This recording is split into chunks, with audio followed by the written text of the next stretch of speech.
Bonjour à tous. Alors merci à tous ceux qui sont là de nous rejoindre pour cette table ronde qui va se dérouler sur la thématique « Quelle place pour le consommateur dans le Big Data ?» Alors nous avons le plaisir d'accueillir avec nous aujourd'hui Olivier Leguet. Donc vous êtes responsable éditorial du Forum d'Avignon et vous avez notamment participé à l'écriture de la déclaration préliminaire des droits de l'homme numérique. Nous avons également Maud Serpin.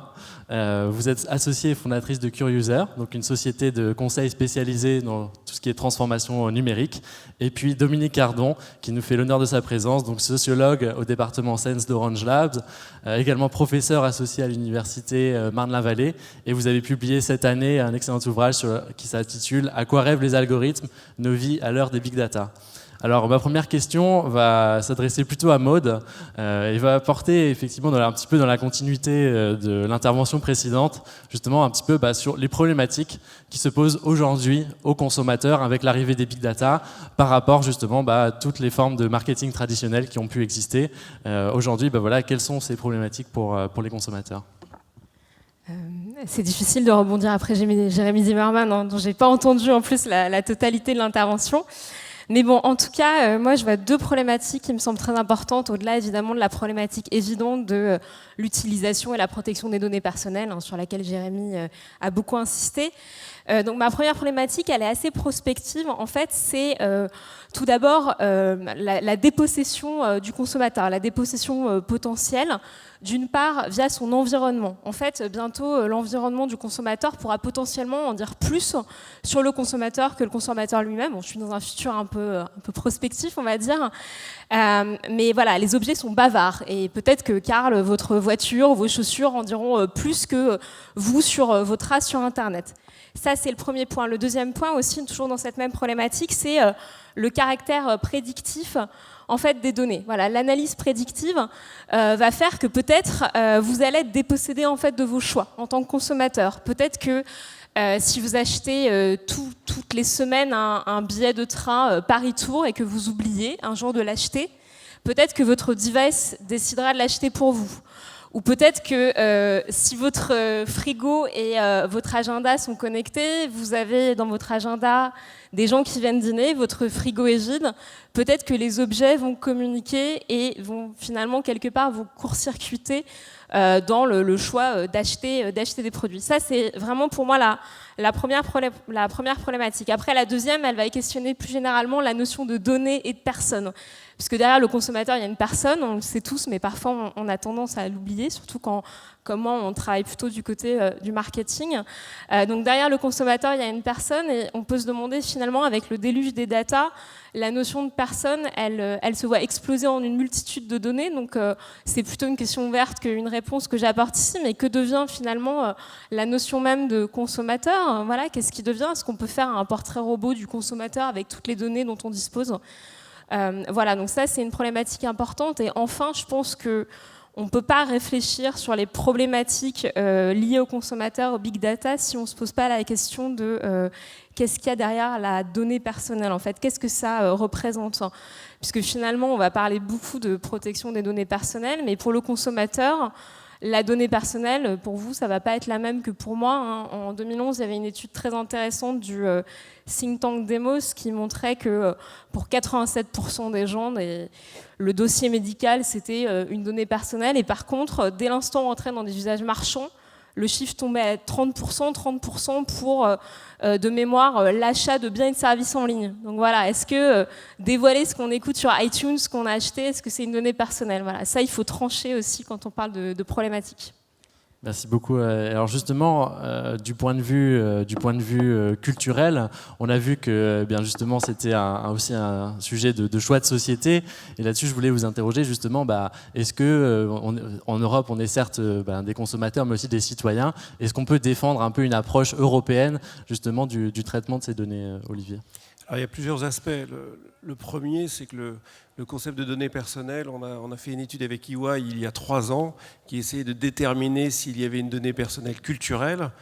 Et depuis, on a laissé tomber le concept pour les données personnelles, j'allais dire uniquement, puisque maintenant, la contextualisation des données fait qu'on peut c'est l'identité de la personne qui est concernée. Donc ce que nous disait tout à l'heure Jérémy, c'est de dire qu'on ne réfléchit pas assez à cette dimension. Je pourrais lui dire que depuis 3 ans, on essaye de proposer au pouvoir public une déclaration des droits de l'homme numérique, parce que c'est bien l'identité du citoyen, du consommateur et de la personne qui est en cause avec ce que nous appelons l'ADN numérique. Et il se trouve qu'il y a un précédent historique, donc évidemment les questions sont sophistiquées et compliquées, mais il faut quand même rappeler que sur des données aussi pointues qu'étaient l'ADN et le génome, l'univers, enfin le monde entier s'est accordé à fixer un cadre, et notre conviction c'est que sur les données personnelles qui sont dans notre ADN numérique, l'histoire peut se répéter. Donc encore une fois, ne crions pas à la complexité, crions plutôt à la réflexion collective, et que la société civile qui est soucieuse de ces questions-là, toutes les études montrent que les gens ont pris conscience que quand le produit est gratuit, c'est eux le produit, et en fait derrière ça, c'est leur identité qui est à la fois la monnaie, l'enjeu et le marché du big data. Donc il y a des possibilités de trouver des terrains d'entente et des cadres pour fixer un certain nombre de garde-fous. Et c'est cette idée-là qu'on veut défendre, pas seulement au niveau européen, mais au niveau de l'UNESCO. Alors moi, ça m'intéresserait aussi de connaître un petit peu votre point de vue, Dominique, et notamment en tant que sociologue. Est-ce que vous voyez un peu une évolution justement des comportements des consommateurs avec cette arrivée du big data, de l'hyper-personnalisation et Oui, alors il y aurait plusieurs choses différentes en fait. Je pense qu'il ne faut pas qu'on mélange un débat sur la donnée personnelle, qui est vraiment très important, et puis ce qu'a dit Jérémy là, a été évidemment essentiel, puis un débat sur le guidage par la prescription algorithmique. Parce que sur ce point-là, simplement, et qui est du coup le rapport du consommateur à ces questions, moi j'aurais tendance à voir, mais c'est juste pour faire débat un peu de façon contradictoire, à aller un peu dans le sens inverse, c'est-à-dire de se dire, bon, d'abord il y a une question assez centrale, mais qu'il faut plutôt poser à la salle et à les gens qui les fabriquent, c'est que la qualité des prescriptions et des prédictions dans le monde comme ça, de marketing, etc., est assez faible quand même. Elle a une meilleure efficacité que l'aléatoire, ce qui était un peu le cas du marché publicitaire traditionnel, mais enfin elle n'est pas d'une performance absolument extraordinaire et ébouriffante. Et puis surtout la deuxième chose, moi, que je voudrais dire, alors, qui est plus sociologique, c'est de dire que moi il me semble que dans ce débat, il faut toujours d'abord poser la question d'une transformation absolument radicale de nos sociétés qui a commencé dans les années 90, mais qui maintenant devient centrale, c'est l'abondance de l'offre. On est entré dans des sociétés d'accélération, d'offres absolument abondantes et considérables, et face auxquelles on a des individus qui s'individualisent de plus en plus, qui veulent être de plus en plus autonomes, qui veulent choisir et être responsables de leurs choix de plus en plus, et qui ne veulent pas se laisser guider par les institutions traditionnelles qui les guidaient. Donc quand on nous dit qu'on est enfermé par les prescriptions algorithmiques, par les nouveaux calculs des big data, on a l'impression qu'on a oublié la société fordiste des années 70, où on devait choisir entre une voiture noire et une voiture noire, où on avait des offres de produits limitées, dans lesquelles les musiques n'étaient accessibles qu'à des prix très chers, qu'il fallait aller chercher très très loin, dans lesquelles tous les livres ne descendaient pas. Enfin voilà. Donc dans une situation d'offre restreinte, en fait, nos conduites étaient beaucoup plus commandées par la structure des marchés tels qu'ils étaient existants et tels que le marketing de la fidélisation avait enfermé très fortement les utilisateurs. Les gens de marketing aujourd'hui nous disent beaucoup que leur problème, d'une certaine manière on peut faire une interprétation paradoxale des prédictions marketing du big data, c'est parce que les consommateurs sont de plus en plus infidèles, parce qu'en fait leurs comportements sont de plus en plus volatiles, parce qu'ils sont de plus en plus réflexifs et critiques, qu'on essaye de les pister au plus bas dans leurs traces, précisément parce que ces logiques de fidélisation quasi automatique qui avaient entretenu un marketing de la rareté des produits avaient mis en place précédemment. Donc voilà, il me semble qu'on est dans une situation paradoxale, et alors peut-être juste pour finir, dans laquelle parce que c'est toujours une question moi, qui m'intrigue beaucoup et que je trouve assez passionnante d'ailleurs, mais qui est complètement ambivalente. C'est qu'on est très critique à l'égard de la personnalisation. Quand on en débat comme ça, là tout de suite, ça nous fait peur. Ça pose des problèmes. Alors, il y a le problème évident des données personnelles, mais ça pose aussi des problèmes dans l'idée qu'on n'aurait pas choisi pour nous, on aurait été commandé, déterminé par un calcul, etc. Dans la réalité des pratiques, la plupart du temps, on utilise ces outils. Finalement, ils nous aident à nous repérer dans l'énorme bazar d'une offre devenue abondante d'informations, de produits, etc. Donc on a un rapport très ambivalent, c'est que dans nos représentations, on est assez méfiant et critique, et je pense qu'on a vraiment raison de l'être, mais en même temps dans nos conduites, si ça nous guide, si un système qui nous recommande, si finalement on a repéré que je faisais toujours ce trajet de train ou que je faisais ce produit, ça va quand même me simplifier la vie de le faire. Et il y a cette ambiguïté entre une attente d'efficacité qui est devenue très très forte, notamment du fait de l'accélération de la vie sociale, et en même temps l'idée aussi qu'on n'a pas envie d'être complètement commandé par ces nouvelles techniques de prescription. Alors, il y a une phrase que j'aime beaucoup dans votre ouvrage où vous dites qu'avec la carte, on a perdu un petit peu le paysage et que le chemin qu'on a, du coup, le chemin que nous suivons, c'est le meilleur pour nous. Et du coup, moi, je voudrais savoir justement, avec cette personnalisation, comment est-ce qu'on fait pour avoir un peu d'autres approches pour justement pas être un petit peu enfermé dans cette personnalisation, mais ouvrir un petit peu d'autres horizons et avoir aussi l'occasion, aussi via les algorithmes, d'explorer d'autres choses et d'avoir d'autres possibilités qui nous sont ouvertes que justement ce que vous disiez tout à l'heure. Oui, alors moi je connais mal, puis alors je suis en train de travailler sur le machine learning, donc mais je suis très prudent pour l'instant sur toutes ces choses-là. Mais moi, ce que je comprends d'une partie de la prédiction learnée aujourd'hui, c'est quand même qu'elle prédit le futur à partir du passé de l'individu en comparant à ses traces anciennes. Donc en fait, la prédiction n'est pas du tout une intuition, n'est pas du tout une entrée dans le futur, le désir des utilisateurs. Elle est un simple calcul qui s'appuie sur l'idée, qui est très juste sociologiquement. C'est pour ça d'ailleurs que moi j'aime beaucoup les algorithmes, en fait, de dire que les individus ont des comportements assez monotones. En fait, la société s'est inscrite en nous, elle est devenue un habitus, elle fait qu'on a des comportements relativement réguliers et prévisibles, et que donc à regarder ce qu'on a fait dans les traces passées, quand on arrive à prélever les bonnes informations, ce qui n'est pas toujours le cas, on arrive effectivement à deviner ce qui pourrait être le futur, tout simplement en redupliquant le passé vers l'avenir. Alors, évidemment, c'est assez limitant en même temps. Et notre désir d'individu autonome qui veut précisément, dans un univers multiple et proliférant, pouvoir choisir sa propre voie, être un sujet autonome, etc., c'est aussi de sortir de la route obligée. Hein. Et là, je pense qu'il y a un travail, un vrai défi. Moi, je pense aussi, d'une certaine manière, que les algorithmes peuvent nous y aider. Hein. C'est-à-dire que s'ils sont l'objet d'un processus éducatif, de compréhension, d'analyse, si on ne les prend pas comme des êtres intelligents qui s'imposent à nous et qui nous envoient un ordre que l'on devrait suivre, mais comme des instruments qui vont nous aider à guider, à explorer l'environnement, on peut très bien en faire un outil pour nous dérouter nous-mêmes. Hein. Alors moi j'ai un exemple, je finis avec ça parce que je suis en train de monopoliser que j'aime beaucoup, or qui a un peu de rien à voir, mais qui en même temps est une sorte d'algorithme qui est une expérience que faisaient les situationnistes. Et Guy Debord, etc., dans les années 60, qui était parce que c'est très juste, nos mobilités, alors là, moi, on a beaucoup travaillé sur ces données, ce genre de données-là, nos déplacements quotidiens sont incroyablement monotones. C'est vrai que c'est très facile d'identifier un individu à partir de ces traces de déplacement, parce que domicile-travail, c'est quand même un truc, on passe toujours par les mêmes routes. Alors, l'idée des situationnistes, c'était de visiter Londres avec une carte de Paris. Et donc, on va d'un point A à un point B, mais le point A et le point B, il est sur une carte de Paris alors qu'on est à Londres. Donc on va tourner à droite, à gauche, prendre comme ça, etc. Et donc, c'est bien un algorithme. C'est-à-dire c'est une technique qui nous guide vers quelque chose qui va nous rendre plus curieux, parce que précisément, elle va nous faire suivre un chemin qui n'est pas le chemin habituel. Alors moi, je pense que dans beaucoup de réflexions, de techniques algorithmiques sur des petits correcteurs de surprise, hein, ou des outils pour explorer des environnements un peu plus bas que la liste des scores les plus hauts, on peut produire des choses de ce type-là. Voilà. Je voudrais rebondir.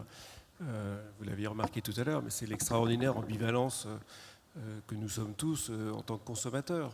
C'est qu'à la fois, on veut être le plus aidé par tout ce qu'on peut imaginer pour nous donner les éléments qui pourront satisfaire nos désirs. Et pour rebondir sur le titre du livre, tout est une question de désir. Et à la fois, on se bat en permanence contre ces outils dont on sait qu'ils vont nous réduire peut-être notre champ de liberté.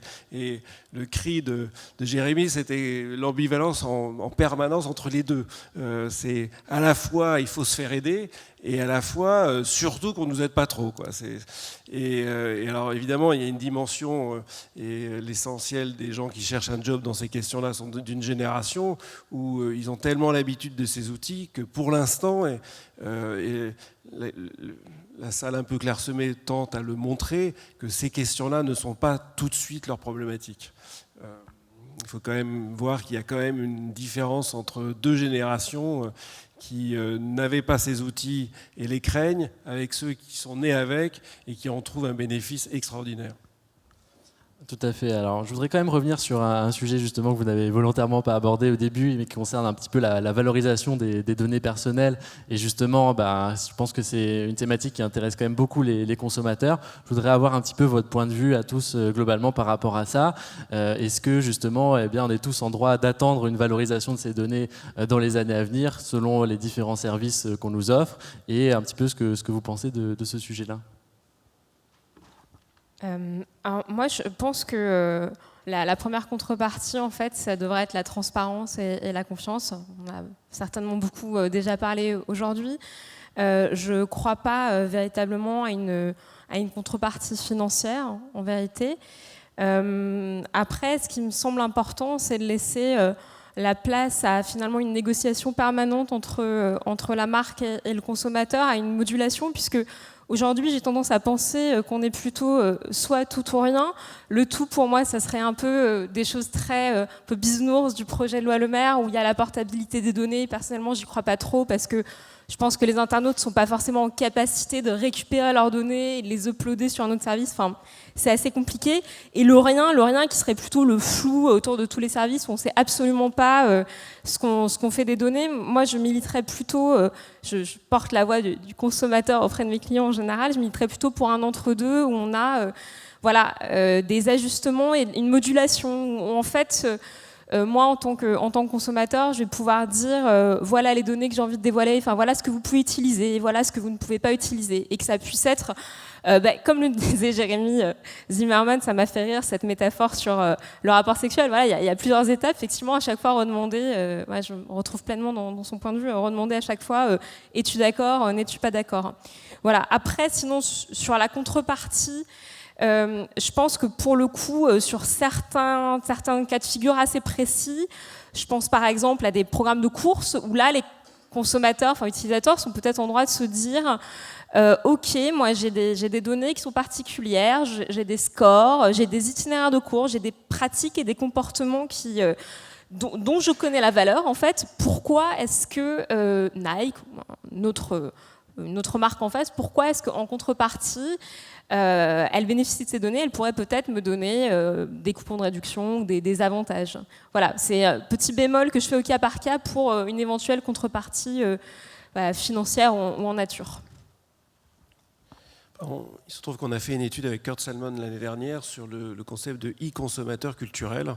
Alors, on n'aime pas trop le terme consommateur culturel au forum, puisqu'on pense d'abord à des mélomanes, à des spectateurs, à des gens qui visitent les musées plutôt que des consommateurs. Mais la vertu du concept de e-consommateur, c'était de voir qu'est-ce qu'ils ont dans le ventre. Et on s'aperçoit avec vraiment beaucoup d'intérêt que là aussi l'ambivalence existe. Ils veulent à la fois avoir un accès, à la fois avoir les packs où le prix sera modulé en fonction d'un certain nombre de conditions, et notamment le concept d'abonnement qui est en train de faire fleuresse dans la musique, dans l'audiovisuel, se met en place aussi dans les visites touristiques, puisque maintenant on vous propose des passes pour visiter les grands centres touristiques d'une ville, avec gratuité du métro ou du bus, etc. Ces concepts-là sont de plus en plus attendus par les consommateurs. Pourquoi ? Parce que la pratique de l'abonnement dans un secteur devient tellement une facilité qu'ils le veulent, cette facilité, dans tous les autres domaines. Le secteur culturel a pris du retard depuis un certain temps, et il est en train de rattraper à grande coût de propositions touristiques, d'essayer d'améliorer le service que les gens attendent paradoxalement d'une prestation culturelle. Oui, alors, moi, ça a été très bien dit et aussi très fortement soutenu par Jérémy Zimmerman tout à l'heure. Bon, je pense que la grande valeur qui va avec l'individualisme qui vient, là, que j'évoquais tout à l'heure, c'est le consentement. Donc on est dans une idéologie individualiste, c'est quelque chose dans lequel il faut rendre à l'individu le droit de consentir. Ça peut poser des problèmes, ça pose un problème de droit des données assez compliqué, alors avec lequel je ne serais plus tout à fait d'accord avec Jérémy, c'est que si les données personnelles deviennent un bien contractuel, on peut les céder et du coup on entre dans une autre forme normative du droit des données qui est complexe.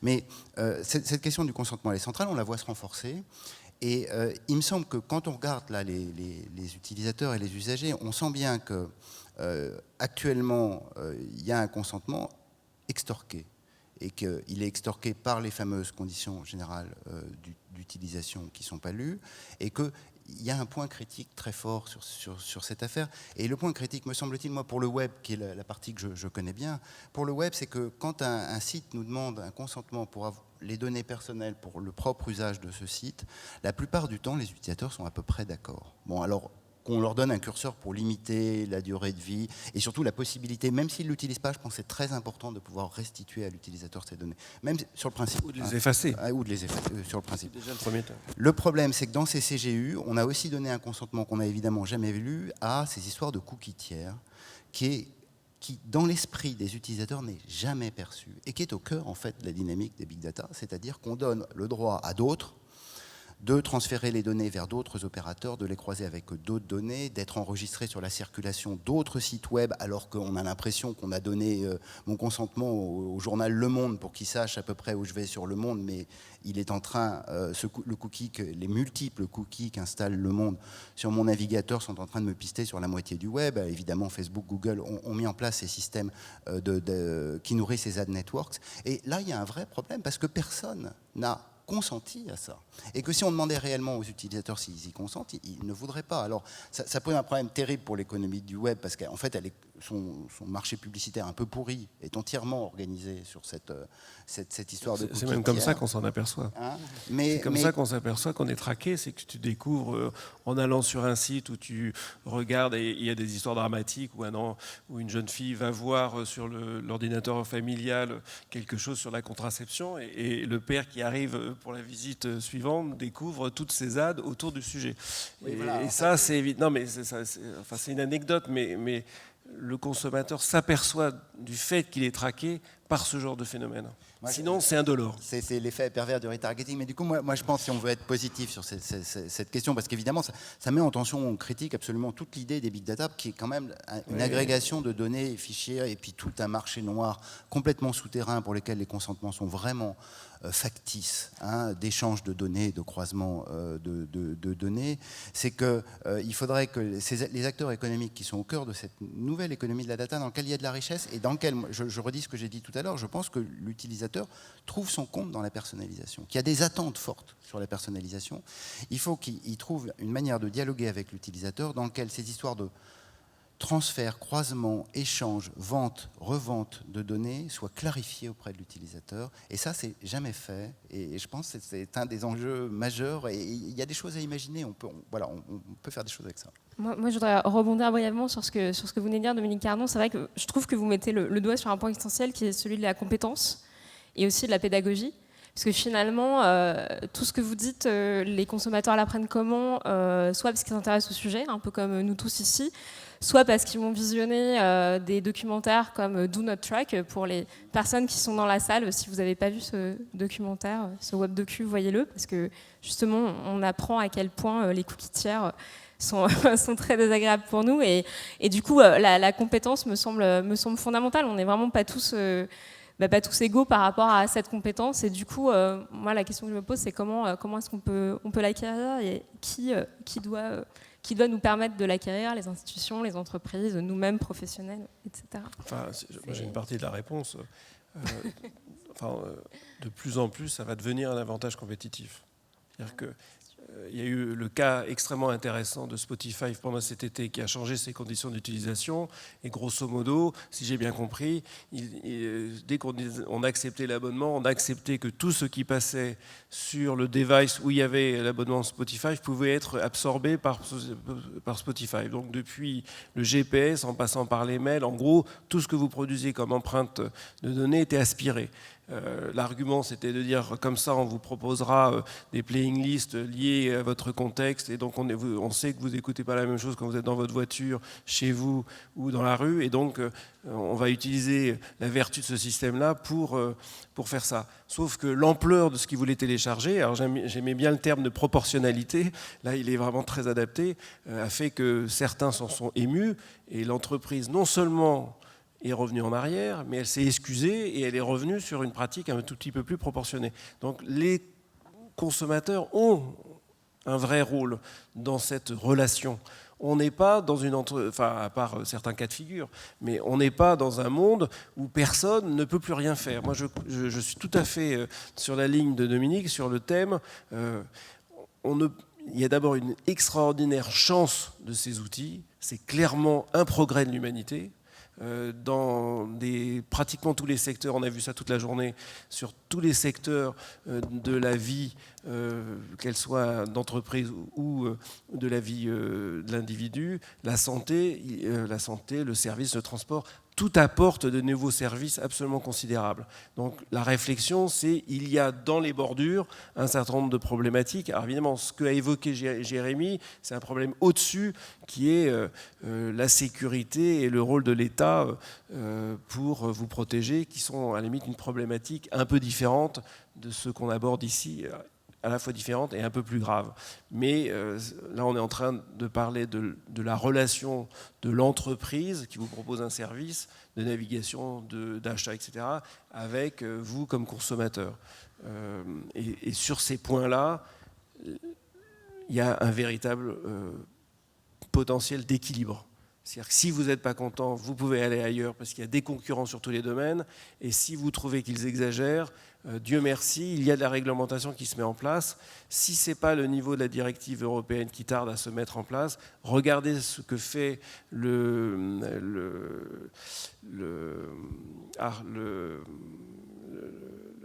la Cour de justice européenne qui, chaque année en ce moment, enfin même régulièrement, est en train de poser les limites déontologiques qu'il faut imposer à un certain nombre d'institutions qui exagèrent. Le droit à l'oubli est un concept européen que je trouve absolument formidable. C'est l'Europe qui est en train de le mettre en place grâce à la Cour de justice européenne et il faut s'en réjouir. Donc Jérémy avait raison sur un point, c'est qu'il y a vraiment des enjeux pas simplement réglementaires, mais de civilisation. Et l'Europe, depuis un certain temps, sans remonter au calendrier grec ou au grec, fixe un certain nombre de principes qui sont intéressants à essayer d'actualiser et de moderniser. Alors merci beaucoup pour cette intervention. On a vu mais voilà, qu'il y avait beaucoup d'enjeux réglementaires, de consentement. Moi, j'aimerais aussi savoir ce en quoi justement les consommateurs sont en droit d'attendre du big data et quels sont justement les services innovants ou voilà, toute la proposition de valeur que peut faire le big data, eh bien, que sont en droit d'attendre les consommateurs dans les prochaines années. Je préfère que Dominique... mais en un mot, on est aussi dans une culture de l'offre. La demande, c'est en fonction des conséquences qu'on s'adapte. Je préfère que tu développes. Oui, moi je ne saurais pas trop dire, ce n'est pas les big data en eux-mêmes, c'est la transformation numérique de nos sociétés qui a lieu aujourd'hui, qui est en jeu. Alors, du côté des data, moi ce que j'aurais envie de dire, c'est d'abord que face aux outils techniques, en fait, là on est face à quelque chose qui est très très neuf. Donc en fait c'est pour ça qu'il y a un effet un petit peu d'éblouissement et du coup de méconnaissance des individus, des internautes, des usagers, des consommateurs. Mais ça, c'est toujours le côté sociologue. Mais Après, les gens sont malins, les gens sont rusés, les gens vont trouver des tactiques, les gens vont s'habituer, les gens vont détourner. Il n'y a pas un algorithme qui ne soit pas détourné, c'est fait pour ça. Un algorithme, c'est fait pour être truqué, c'est fait pour être déformé. Moi, je ne sais pas, on m'a raconté, les gens, il y a un problème, il y a un moment, la Sécu a envisagé dans la loi santé là, que pour l'observance médicale, un capteur sur les appareils pour respirer la nuit, qui gêne beaucoup ceux qui doivent le mettre, fasse que les non-observants ne soient plus remboursés. Bon, qu'est-ce qu'ils font? Ils laissent tourner leur machine la nuit pour envoyer au capteur l'information comme quoi ils l'ont bien porté, et puis comme ça, voilà. Donc on fait toujours ça avec les techniques. C'est la propriété de la manière d'utiliser leur force, et puis d'essayer de mesurer les moments où elles entrent dans nos vies d'une manière qui n'est pas adaptée aux logiques qui sont présentes. Alors moi, là où je crois beaucoup, mais peut-être parce que c'est mon métier, aux algorithmes, à la recommandation, aux data, c'est dans l'univers d'abord de la science, parce qu'on sait, c'est pas nouveau, mais ça a commencé depuis longtemps, il y a des révolutions scientifiques majeures, dans la génétique, dans la climatologie, dans plein d'espaces scientifiques qui sont liés au traitement massif des données. Et puis aussi dans l'univers de l'accès à la connaissance. Donc ça, c'est une grande force du web, mais le web, c'est un incroyable bazar. C'est complètement proliférant. La question de l'estimation de la qualité des différents travaux scientifiques est extrêmement complexe. Bon, on sait qu'avec des techniques algorithmiques, on peut arriver à produire de la mesure, non pas du classement, mais on peut arriver à produire des signaux informationnels qui sont liés à des calculs qui nous orientent bien dans ces masses proliférantes, devenues absolument proliférantes des données. Donc moi, je trouve que cette prolifération, elle est un mouvement de massification de la connaissance qu'il faut vraiment, qu'on ne peut que bénir et encourager, même si c'est un peu le désordre. Mais on peut effectivement souhaiter que toute une série de techniques liées vraiment à du traitement en TAL, en LNP, en théorie des graphes, etc., viennent mettre un peu d'ordre là-dedans. Peut-être sur les big data, il me semble qu'il y a aussi beaucoup de choses à faire. Parce qu'on a toujours l'impression, quand on parle des big data, que c'est des données personnelles. En fait, il y a plein de sujets passionnants de big data dans lesquels on ne traite pas de la donnée personnelle. Moi, je pense ça pour Orange, que je connais bien. Évidemment, on se sert du trafic téléphonique, mais ce qui intéresse, c'est le trafic téléphonique en masse. C'est pour voir des flux se déplacer et utiliser ces flux pour rendre la ville plus intelligente. On n'a pas du tout besoin de savoir qui est derrière le téléphone. Alors, les services secrets, etc., le font. Mais il y a énormément d'open data, de données publiques qui permettent de faire des services qui vont être plus intelligents, qui vont personnaliser, mais qui vont personnaliser vraiment dans l'appropriation propre des individus, sans avoir à entrer dans ce débat sur les données personnelles. Moi, j'ai parfois peur que le débat sur les données personnelles, très très important, contamine et du coup détruise un peu la confiance qu'on peut avoir dans toute une série de choses qui sont liées au big data et qui ne traitent pas de la donnée personnelle, ou c'est de la donnée anonymisée qui ne renvoie pas vers l'individu. Moi, j'aurais rajouté une chose qui est que si les consommateurs attendent des choses du big data, ils peuvent toujours attendre, parce que il vaudrait mieux qu'ils attendent des choses de la smart data. Enfin, j'espère que dans un futur proche, on parlera plutôt des attentes autour du smart data. Après, un point, peut-être, je reviens un tout petit peu sur les données personnelles, mais d'ailleurs pas que. Je pense que on est encore dans un système en silo par rapport à l'usage des données pour le consommateur. Je prends un exemple tout bête, mais qui est que quand j'utilise mon appli santé de Apple, je ne vais pas forcément avoir de l'interopérabilité avec d'autres applications, tout simplement. Si j'ai une application de vélo, je ne vais pas avoir pour le moment, moi en tant que consommateur, un dashboard, un tableau de bord qui me permettrait de tout agréger, de faire mes propres corrélations, mes propres lectures. Et donc je pense que après, c'est le développement des API. On est plus aussi dans une question à la fois d'usage et de technologie, mais probablement plus les écosystèmes vont s'ouvrir. Mais ça, pas sûr que les marques soient d'accord, c'est un autre problème. Mais en tout cas, si les écosystèmes venaient à s'ouvrir, il y aurait sans doute la place pour des services innovants et utiles, vraiment utiles pour le consommateur. On peut citer deux cas, puisque ce qui est très fascinant, c'est Google est le géant qu'on connaît, mais pratiquement tous les objets qu'il produit, c'est-à-dire le téléphone, les lunettes et la tablette n'ont pas marché. Donc il faut croire que on n'a pas raison tout le temps, même si on dispose de toutes les données imaginables sur les individus. Donc les lunettes n'ont pas marché. Alors sur Apple et sa fameuse montre, visiblement vous en avez un usage, mais là aussi... Je parlais de l'application, pas de la smartwatch, mais moi ce qui nous a beaucoup fasciné quand on suit ça, c'est que les consommateurs, ils ont intuitivement la perception de ce que ça peut faire. Le cas très intéressant, c'est quand Apple a lancé sa montre, il disait on est en train de faire des accords avec des assureurs pour voir ce qu'on peut faire. Mais quand vous êtes utilisateur, vous dites tout de suite je vais arrêter parce qu'il n'y a pas question que mon assureur détermine l'assurance vie sur ce qu'il a vu de ma pratique journalière, du nombre de marches que je fais. Et ça, c'est très intéressant de voir que, et encore une fois, c'est un peu pour désamorcer le mythe du Big Brother, c'est que sur un certain nombre d'applications, même faites par des géants qui ont des poches très très pleines, le consommateur, il a tout simplement la possibilité de ne pas se brancher. Et le problème est réglé. Donc, encore une fois, je partage vraiment alors c'est pas l'optimisme, mais ce que j'aime bien dans le livre de Dominique et dans ses propos, c'est que c'est une sorte de réalisme tranquille. C'est-à-dire, en gros, on peut y réfléchir et tout le livre, il y a d'autres formules que j'aime beaucoup l'idée de dire que la technique nous construit, mais du coup, elle nous forme un certain nombre d'attentes.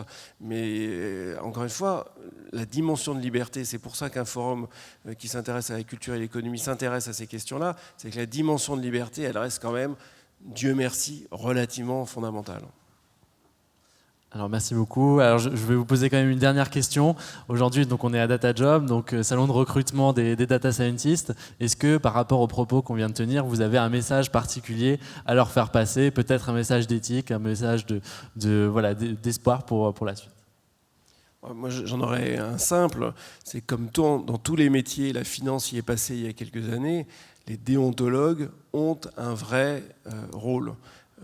Le concept, en même temps que se développent les data scientists, donc je vous souhaite de trouver un job avec ces qualités et cette expertise, se créent aussi des data consultantes au sein des entreprises pour veiller à une utilisation, on va dire, raisonnable. C'est ça que j'aime bien. Je crois qu'il ne faut pas attendre tout de la réglementation, elle sera toujours en retard, mais par contre, la réputation de l'entreprise, et on l'a vu chez Orange quand on se fait piquer un certain nombre de fichiers bêtement, et on l'a vu aussi avec Sony, quand vous faites piquer des choses un peu plus graves, quand c'est des cartes bleues de l'ensemble de vos joueurs de vidéos.